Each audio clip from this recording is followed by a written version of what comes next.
Gangadhar plot येथे आरती apartment येथे लागलेल्या आगीत रहिवाशांनी मिळेल त्या मार्गाने जीव वाचवण्यासाठी धावाधाव केली।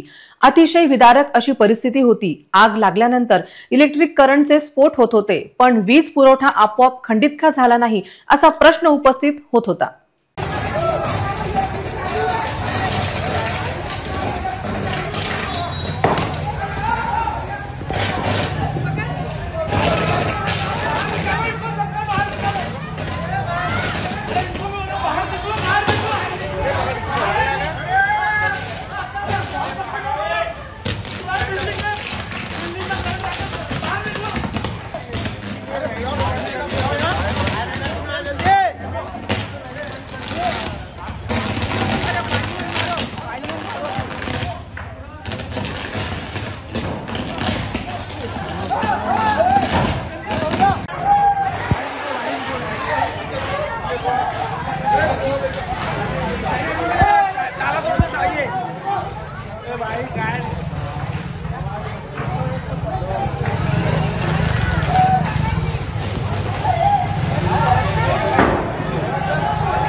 भैया चलो ना ऐसे वहाँ ओटा तो है, वो ओटे भी कर सकती नहीं।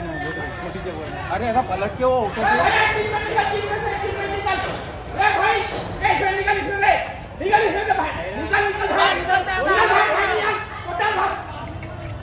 निकाल।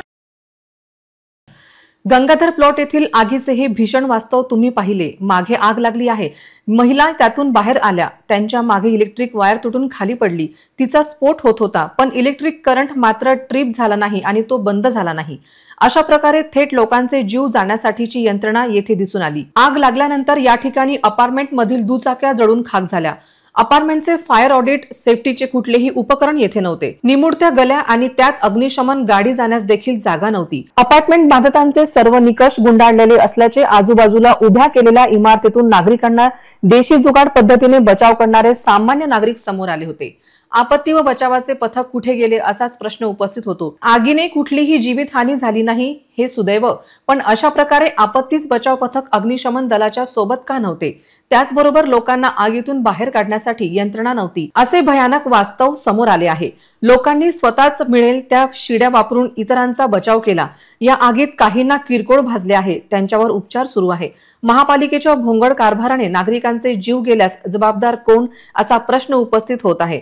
अतिशय गंभीर घटना पाहता पोलीस अधीक्षक घटनास्थळी पोहोचले, पण महापालिकेच्या वरिष्ठांना मात्र येथे येण्यास वेळ मिळाला नहीं।